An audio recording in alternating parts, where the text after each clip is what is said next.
तो बच्चों, हम आपको आंशिक समाकलन द्वारा चैप्टर पढ़ा रहे थे, जिसका आज यह दूसरा पार्ट है। आज के इस पार्ट में हम टाइप 1 पर आधारित कुछ और क्वेश्चंस के ऊपर चर्चा करेंगे।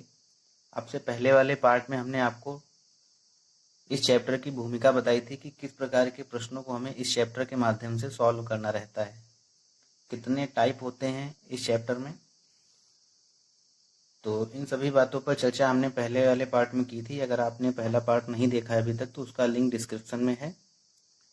इस वाले पार्ट को बेहतर तरीके से समझने के लिए आप पार्ट 1 भी जरूर देखें।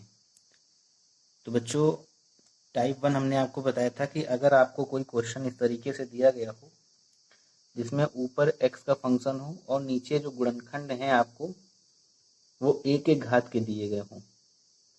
जैसे मान लो इस तरीके से गुणनखंड है, नीचे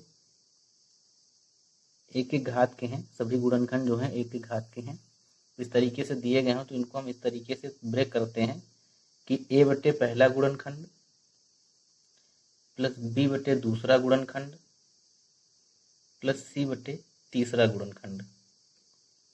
और अगर बच्चों यहाँ पर चौथा होता गुणनखंड तो हम d अपॉन में चौथा गुणनखंड भी लिख देते। c अपॉन में x माइनस गामा लिखा हुआ है। अच्छा बच्चों, कभी कभी क्वेश्चंस जो हैं आपको गुणनखंड के रूप में नहीं दिए होते, नीचे आपको गुणनखंड के रूप में क्वेश्चंस नहीं दिए होते, जैसे कि आपको हमने ये क्वेश्चन दिया हुआ है। तो इस प्रकार के प्रश्नों को सॉल्व करने के लिए सबसे पहले आपको नीचे जो है फैक्टर करने पड़ते हैं। सबसे पहले नीचे गुणनखंड करना पड़ता है। लेकिन किसी भी क्वेश्चन को सॉल्व करने से पहले, जब भी हम आंशिक भिन्नों के किसी भी प्रश्न को सॉल्व करें तो सॉल्व करने से पहले हम सबसे पहले ये देखते हैं क्या जो हमें भिन्न दी गई है या जो हमें क्वेश्चन दिया गया है, क्वेश्चन में जो भिन्न दी गई है क्या वो प्रॉपर भिन्न है, यानी कि उचित भिन्न है कि नहीं है। अगर वो उचित भिन्न है तभी वो पार्शियल फ्रैक्शन में ब्रेक हो पाएगी। उचित भिन्न कब होती है? जब अंश जो है हर से छोटा हो। अंश का मतलब अंश में चर की जो मैक्सिमम पावर है वो हर की मैक्सिमम पावर से कम होना चाहिए। मतलब अंश कम होना चाहिए, हर ज्यादा होना चाहिए, और बराबर भी नहीं होना चाहिए। अगर बराबर होता है या हर छोटा होता है तब हमें हर से अंश को डिवाइड करना रहता है। ये बात हमने आपको फर्स्ट पार्ट में बताई थी। कैसे डिवाइड करेंगे? देखो बच्चों, यहाँ पर ऊपर अंश में x की हाईएस्ट पावर 2 है, नीचे हर में भी x की हाईएस्ट पावर 2 है, यानी कि दोनों जो हैं बराबर हैं। तो अभी ये उचित भिन्न नहीं है। अभी हमें क्या करना पड़ेगा? इसको उचित भिन्न बनाना पड़ेगा। बनाने के लिए नीचे जो लिखा हुआ है हर से हम अंश को भाग देते हैं। ये हमने आपको कल बताया हुआ था। नीचे हर लिखेंगे, यहाँ पर लिखेंगे अंश। अब हम भाग देंगे। भाग देंगे कितनी बार जाएगा? ये इस तरीके से भाग दे कि एक्स स्क्वायर कैंसिल हो जाए। इस तरीके का भाग आपको कक्षा 8 में सिखाया गया होगा। तो यहाँ पर अगर हम 1 से मल्टीप्लाई करें इसमें तो आप देखेंगे कि x कट सकता है। अगर हम घटाएंगे तो 1 से इसमें मल्टीप्लाई करेंगे तो ये हो जाएगा एक्स स्क्वायर, और ये हो जाएगा यहाँ पर इसमें करेंगे तो माइनस का 5x, और इसमें करेंगे तो बच्चों प्लस का 6। घटाएंगे तो ये माइनस, यहाँ पर प्लस हो जाएगा, ये माइनस, ये कैंसिल हो जाएगा। तो बच्चों हमारे पास क्या बचेगा? बचेगा प्लस का 5x और ये माइनस का 6 और प्लस का 1 क्या हो जाएगा? माइनस का 5। क्या बचेगा बच्चों? ऊपर बचेगा, मतलब ये नीचे बचेगा शेष में 5x माइनस 5। तो अब इसको हम इस तरीके से लिख सकते हैं, implies that x square plus 1 upon में x square minus 5x plus 6। अभी इंटीग्रेशन वाला साइन हम हटा दे रहे हैं। तो इसको बच्चों हम इस तरीके से लिख सकते हैं, जैसे मान लो आपको ये दिया गया 7/2। जब आप 2 से 7 को भाग देते हैं तो इसको क्या लिखेंगे? 2 से 3 बार में 6, यहाँ पर 1। इसको आप इस तरीके से लिखते हैं 3 सही 1/2। इसी तरीके से तो लिखते हैं इसको। अगर 7/2 को, अगर अंश देखो इसमें बड़ा है, हर छोटा है, इसको आप डिवाइड करते हैं। 2 से आपने 7 को डिवाइड किया, यहाँ पर जो आता है भागफल उसको आप यहाँ लिखते हैं, जो शेषफल होता है उसको ऊपर लिखते हैं, और जिससे भाग देते हैं उसको नीचे लिखते हैं हर में। तो उसी तरीके से हमें इसको भी लिखना रहेगा। इसको कैसे लिखेंगे? इसको लिखेंगे 1 सही 5x माइनस 5 बटे एक्स स्क्वायर माइनस 5x और बच्चों प्लस में 6। यहाँ तक आपको समझ में आया होगा। अच्छा बच्चों, जैसे कि अब देखिए 3 सही 1/2 लिखा हुआ है, तो इसको हम ऐसे भी लिख सकते हैं 3 प्लस 1/2। क्योंकि बात वही, इसको आप सॉल्व करेंगे जब एलसीएम लेके तो नीचे 2 आ जाएगा और 3 दूनी 6 एक साथ, ये देखिए 7/2 आ गया। यानी कि 3 सही 1/2 को हम इस तरीके से लिख सकते हैं 3 + 1/2। तो इसी तरीके से बच्चों ये जो लिखा हुआ है यहाँ पर इस तरीके से जो लिखा है यहाँ पे 1 सही 5x - 5 बटा में x² - 5x प्लस में 6, इसको आप इस तरीके से लिख सकते हैं 1 + 5x - 5 अपॉन में x² माइनस का 5x प्लस में 6। यहाँ तक आपको समझ में आया होगा, बेहद आसान है। अभी एक बार हम फिर से रिपीट करे दे रहे हैं, ध्यान से समझिएगा, बाद में रिपीट करेंगे। तो बच्चों ये आपको समझ में आया होगा कि हमने इसको कैसे लिखा हुआ है। अब नीचे देखो नीचे हर में गुणनखंड तो है नहीं, हमें एक द्विघात समीकरण दी गई है। तो इसके बाद हम क्या करेंगे, नीचे हर के गुणनखंड करेंगे। तो इसको हम इस तरीके से लिख सकते हैं 1 प्लस ऊपर 5 कॉमन ले लेंगे, क्या हो जाएगा x - 1 और नीचे इसको हम लिख सकते हैं x² - 3x - 2x प्लस 6। तो ये क्या हो जाएगा 1 + 5x - 1 और यहाँ पे x कॉमन हो जाएगा तो बनेगा यहाँ पर एक गुणनखंड x - 3 और दूसरा गुणनखंड बनेगा x - 2। ठीक है बच्चों, तो यहाँ तक आपको समझ में आया होगा। अब हम सारा कुछ रफ करेंगे, इसी को हम ऊपर नोट करेंगे। अगर आपको नहीं समझ में आया तो हम फिर से एक बार बता दे रहे हैं। आपको ये क्वेश्चन दिया गया था, आपको इंटीग्रेशन करना है x² + 1 अपॉन में x² - 5x प्लस में 6 का। देखने से पता चला कि ये उचित भिन्न नहीं है, क्योंकि x की अंश में मैक्सिमम पावर और हर में x की मैक्सिमम पावर दोनों इक्वल हैं। तो सबसे पहले इसे हमें उचित भिन्न में बदलना पड़ेगा। उचित भिन्न में बदलने के लिए हर से अंश को हम डिवाइड करते हैं। हर है हमारा x² - 5x प्लस 6 और अंश है x² + 1। जब हमने इसको भाग दिया तो ये एक बार में जाएगा, x² कैंसिल हो जाएगा, यहाँ पर बचेगा शेषफल में 5x - 5। इसको हम इस तरीके से लिख सकते हैं 1 सही 5x - 5 बटा में x² - 5x प्लस 6। ठीक है बच्चों, ऐसा हमने क्यों लिखा, कैसे लिख सकते हैं, ये हमने आपको इसका एक एग्जाम्पल बताया। जैसे 7/2 लिखा हुआ है, अंश बड़ा है हर छोटा है, हमने हर से अंश को डिवाइड किया तो इस तरीके से लिखा है, बना है 3 सही 1/2। तो इसको 3 सही 1/2 को हम लिख सकते हैं 3 + 1/2। तो इसको हम सॉल्व करेंगे, देखिए 7/2 ही आ जाएगा। तो उसी तरीके से 1 सही 5x - 5 बटा में x² - 5x प्लस 6 को हम इस तरीके से लिख सकते हैं प्लस करके। ऊपर हमने 5 कॉमन ले लिया है और नीचे बच्चों हर में हमने गुणनखंड कर लिए हैं। जब गुणनखंड किए तो पहला गुणनखंड बना है x - 3 और दूसरा बना है x - 2। ठीक है, तो यहाँ तक आप नोट कर लीजिए वीडियो रोक के, इसके आगे हम स्टार्ट कर रहे हैं। तो बच्चों इसको हमने इसके बराबर लिख लिया है डायरेक्ट, यहाँ पर वो सारा कुछ हमने रफ कर दिया है। आप आशा करते हैं कि आपने उसको नोट कर लिया होगा। अब बच्चों हम इसको अलग से सॉल्व करे ले रहे हैं। सॉल्व करने के बाद फिर यहीं पे वैल्यू पुट करेंगे, फिर आगे हम इंटीग्रेशन करेंगे। तो लिख लीजिए, माना 5x - 1 अपॉन में x - 3 x - 2। अच्छा बच्चों, इसको अब हमें आंशिक भिन्नों में ब्रेक करना है। किस तरीके से करेंगे, हमने आपको बताया था टाइप 1। टाइप 1 क्या बताया था कि यदि ऊपर x का कोई फंक्शन हो और नीचे जो गुणनखंड के रूप में लिखे हों लेकिन वो रिपीटेड ना हो, सभी गुणनखंड एक एक घात के हों और रिपीटेड ना हो। यहाँ पर देखिए सभी गुणनखंड जो हैं, दोनों गुणनखंड एक एक घात के हैं और रिपीटेड नहीं है। रिपीटेड का मतलब जैसे x - 2 है, इसके बगल में फिर एक बार x - 2 आ जाए, तो रिपीटेड तो है नहीं, अलग अलग हैं। तो क्या मानने का तरीका रहता है, a बटे पहला गुणनखंड प्लस b बटे दूसरा गुणनखंड, अगर तीसरा भी है तो c बटे तीसरा गुणनखंड। तो इसको बच्चों हम मानेंगे a अपॉन में पहला गुणनखंड क्या है x - 3 और प्लस b, दूसरा गुणनखंड क्या है x - 2। इसको मानेंगे इक्वेशन नंबर फर्स्ट। अब यहाँ से बच्चों मेन काम हमारा है सॉल्व करके a और b की वैल्यू फाइंड करना।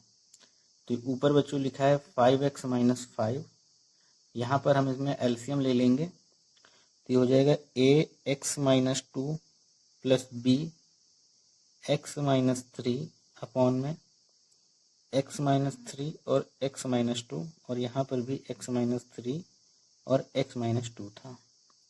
ये बच्चों कैंसिल हो जाएगा यहाँ पर।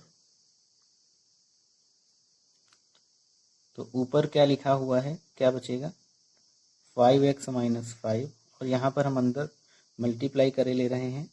ये हो जाएगा ax minus 2a plus bx minus 3b। x वाले पद एक पास और जितने कांस्टेंट वाले हैं उनको एक पास करके लिखेंगे हम। लिखने के बाद फिर तुलना कराएंगे। x कॉमन लेंगे इसमें तो क्या बचेगा, a प्लस b x, और जो कांस्टेंट वाला है उसको हम अलग लिखे ले रहे हैं, 2a माइनस 3b। ठीक है बच्चों। अब दोनों पक्षों में इसका तरीका हमने आपको कल बताया था। दोनों पक्षों में x तथा अचर पदों के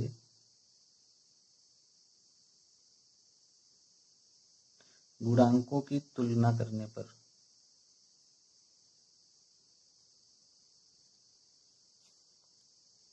यहाँ पर x का गुणांक क्या है, 5 है। यहाँ पर x का गुणांक क्या है, a प्लस b।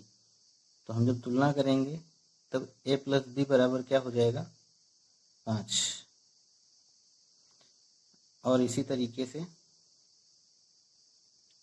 माइनस का 2a माइनस 3b बराबर क्या हो जाएगा, माइनस का 5। तो बच्चों यहाँ पर हम माइनस कॉमन लिए ले रहे हैं, कैंसिल हो जाएगा, क्या बचेगा, इम्प्लाइज दैट माइनस जब कॉमन लेंगे तो 2a माइनस प्लस 3b और इक्वल माइनस 5, तो ये कैंसिल हो जाएगा। इक्वेशन सेकेंड और थर्ड को सॉल्व करेंगे तो यही नीचे लिखे ले रहे equation first,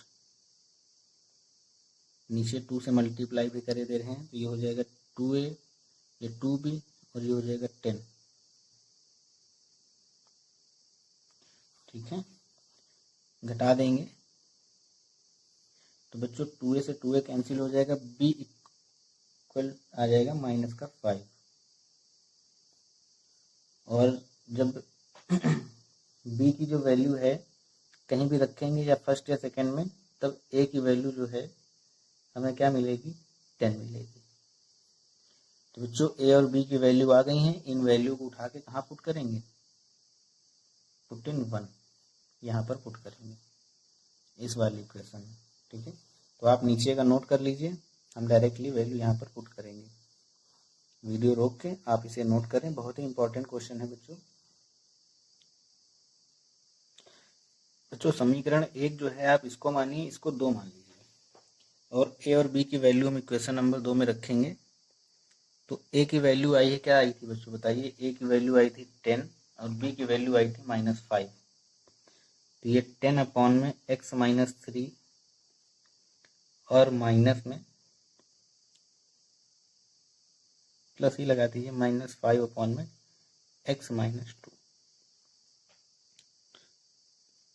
5x minus 1 upon में x माइनस 3 और x माइनस 2, इसकी वैल्यू ये आई है। अच्छा बच्चों, अब ये जो वैल्यू है हम उसको उठा के यहाँ पर पुट करेंगे, यानी कि इसके प्लेस पे हम ये रख सकते हैं। लिख लीजिए पुट इन 1। तो 1 क्या है बच्चों, एक्स स्क्वायर प्लस में 1 अपॉन में x square minus 5x plus में 6 इक्वल में 1 प्लस 10 अपॉन में x माइनस 3 प्लस में -5 अपॉन में x माइनस 2। अब दोनों तरफ x के रिस्पेक्ट में इंटीग्रेशन करेंगे।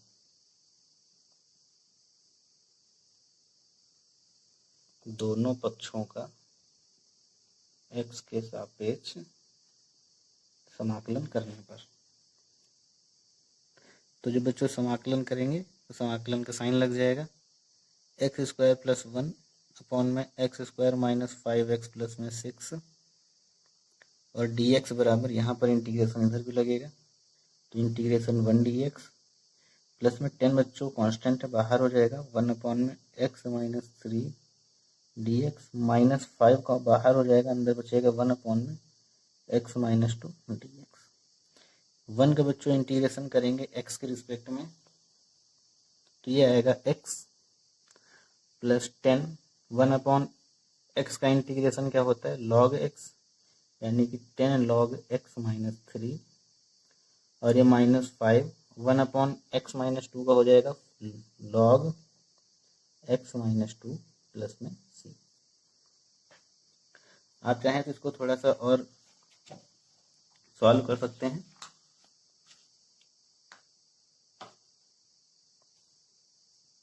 और नहीं भी सॉल्व करने का मन है तो आप यहीं तक छोड़ के रख सकते हैं, यही आंसर है आपका। बेहद सिंपल सा क्वेश्चन था। तो बच्चों टाइप 1 पर हमने आपको 2 क्वेश्चन करा दिए हैं, और दोनों एक हमने आपको करा दिया ऐसे प्रश्न को सॉल्व करना जो उचित भिन्न के रूप में ना लिखा हो, जिसको उचित भिन्न में हमें बनाना पड़ता है, और एक हमने आपको नॉर्मली बेसिक क्वेश्चन कल कराया हुआ था। तो टाइप 1 पर बेस्ड जितने क्वेश्चन हैं अब आप स्वयं से लगाएंगे एक्सरसाइज को देख करके। अब हम बढ़ते हैं बच्चों टाइप 2 पर।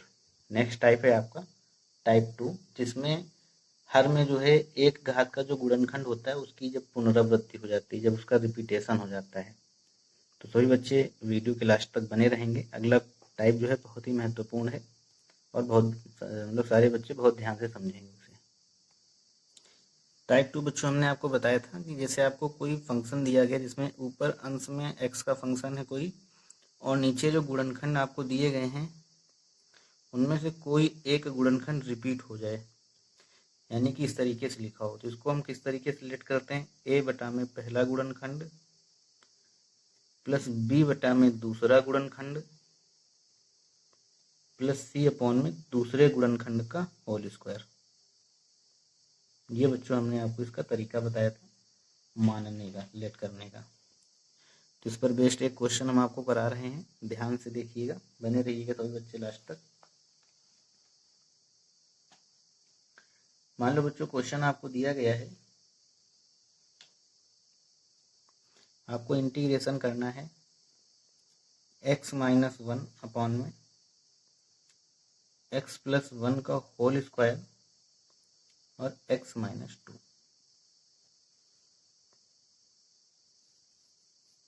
ठीक है, या आप इसको पहले लिख लीजिए बाद में उसको लिख लीजिए, कोई दिक्कत नहीं है। बस इतना मान के चलिए जो अकेला लिखा होगा उसको आप अलग से मान के रखेंगे, ए मान लेंगे या लास्ट में मान लेंगे, कोई दिक्कत नहीं। तो बच्चों अब इसे हम क्या करेंगे, आंशिक भिन्नों में ब्रेक करेंगे। जब आंशिक भिन्नों में ब्रेक करना रहता है तो हम भूल जाते हैं कि हमें इंटीग्रेशन करना है। इंटीग्रेशन के साइन को छोड़ के तब हम सारे कार्यक्रम आगे करते हैं। कार्यक्रम बोलो सारी प्रक्रिया, x-1 अपॉन में x+1 का होल स्क्वायर और x-2। तो बच्चों इसको कैसे लिखेंगे, a अपॉन में पहला गुणनखंड, पहला क्या है x+1 प्लस b अपॉन में जो स्क्वायर जिसका लगा होता है उसी को हम उसके जस्ट बगल में मान के रखते हैं। तो b अपॉन में क्या हो जाएगा, जिसका स्क्वायर लगा हुआ है, यानी कि x+1 का होल स्क्वायर और प्लस c के नीचे अकेला है तो उसको हम अकेले लिख देंगे x-2। अब यहाँ से बच्चों इसको हम सॉल्व करके किसकी वैल्यू निकालेंगे, a b और c की वैल्यू निकालेंगे। इसे हम इक्वेशन फर्स्ट लेट कर रहे हैं।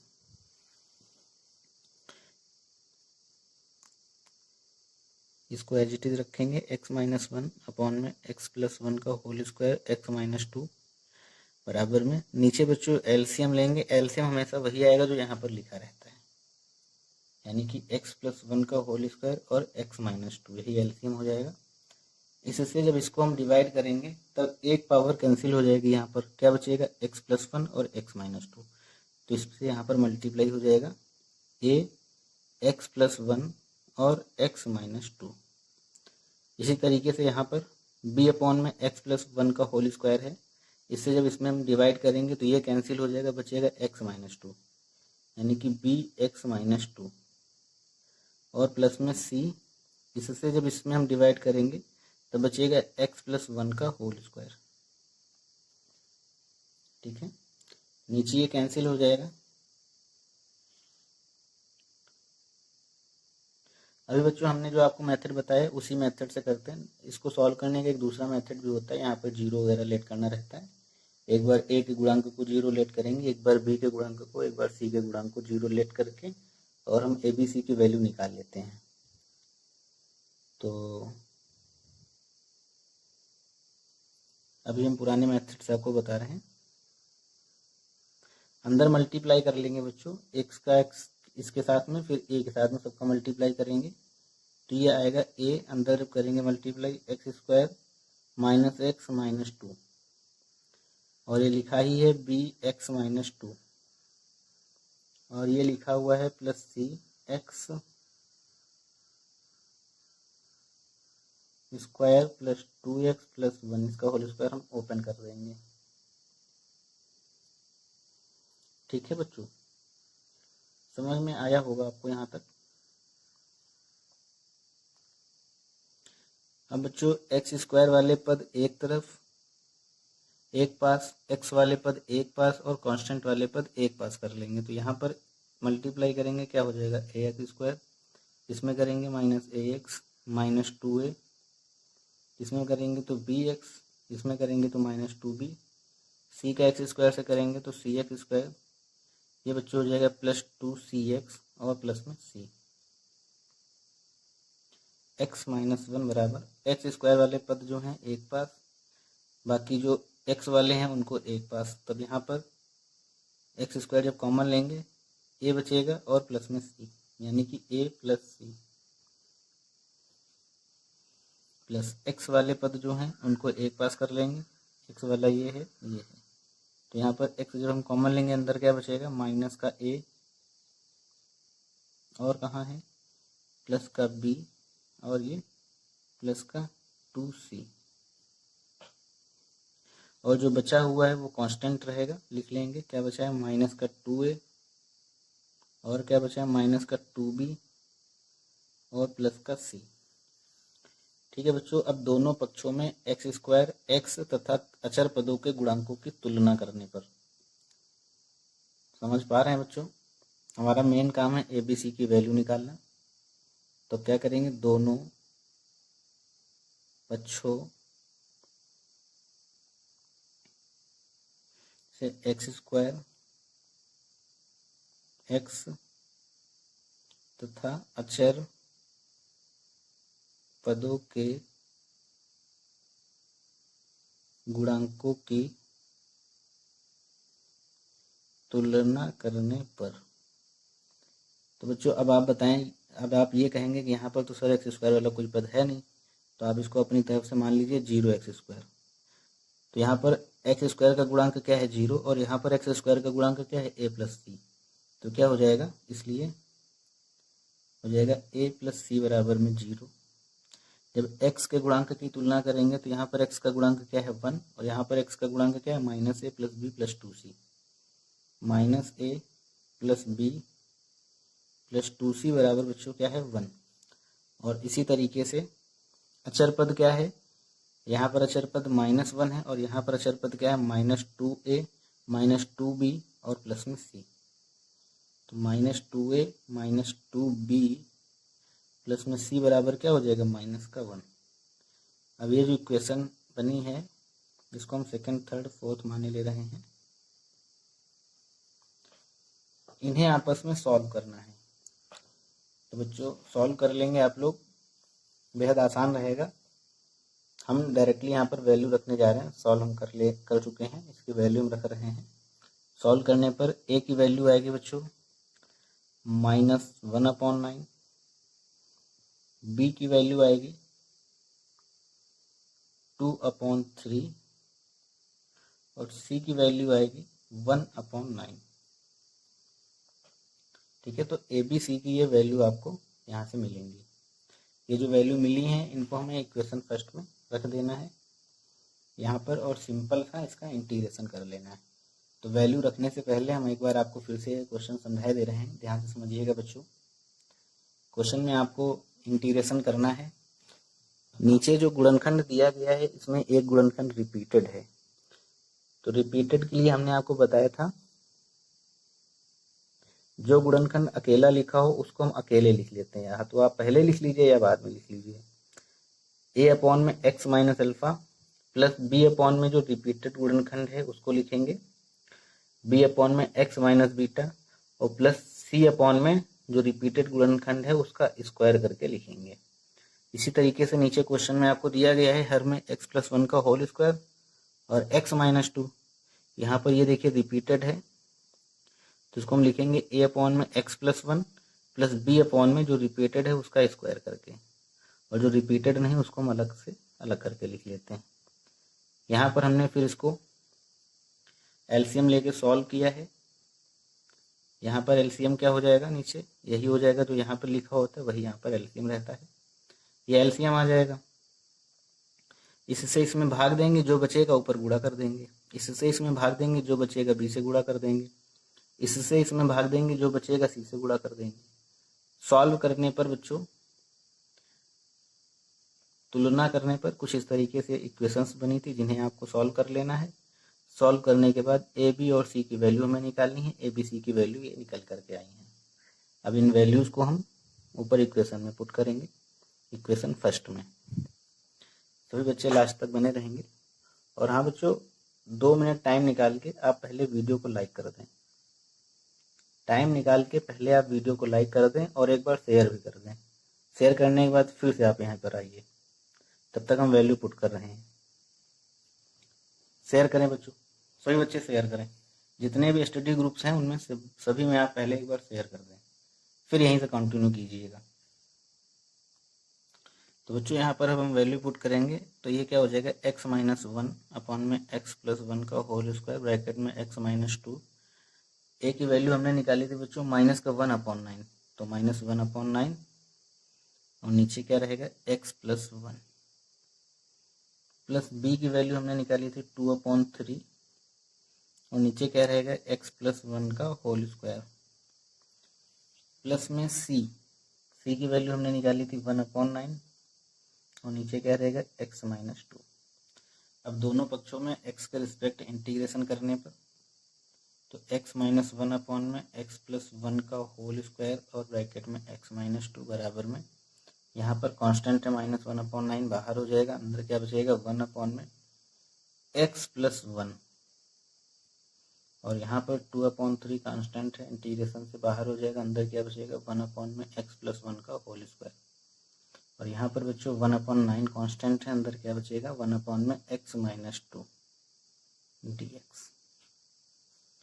बस ये 1/x का इंटीग्रेशन होता है log x, तो ये हो जाएगा बच्चों माइनस 1/9 log x प्लस 1, और ये देखो बच्चों लिखा है 1/x की पावर 2 के रूप में, तो जब नीचे पावर 1/x की पावर n के रूप में होता है तो उसको हम ऊपर लेके जाते हैं तो हो जाता है x की पावर माइनस n, फिर उसमें हम x की पावर n वाला फार्मूला लगाते हैं। इसके ऊपर कई सारे बेस्ड क्वेश्चन हमने आपको पहले कराए हुए हैं, तो इसके हम डायरेक्टली वैल्यू यहाँ पर रखेंगे, क्या आएगा -2/3। इसको जब सॉल्व करेंगे इंटीग्रेट करके तो आएगा x प्लस 1 की पावर -1, और ये प्लस 1/9 log x माइनस 2 और प्लस में कांस्टेंट ऑफ इंटीग्रेशन c। इसको और इसको बच्चों एक पास रख लेंगे,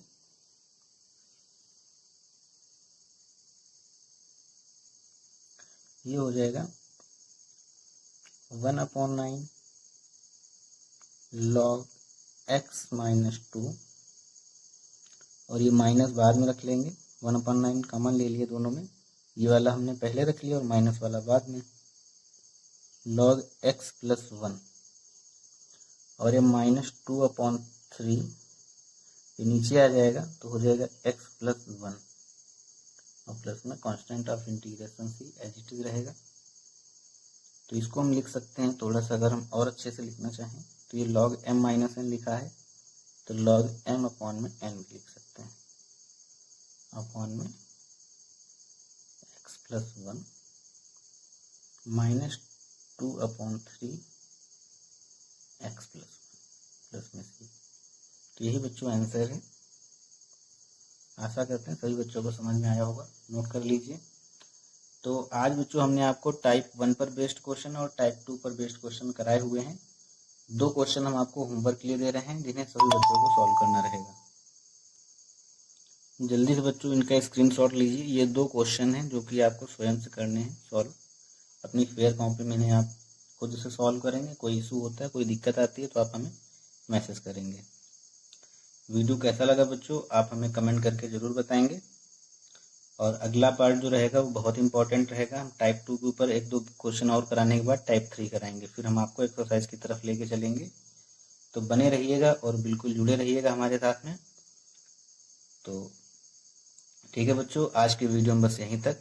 सभी बच्चों को बहुत बहुत धन्यवाद।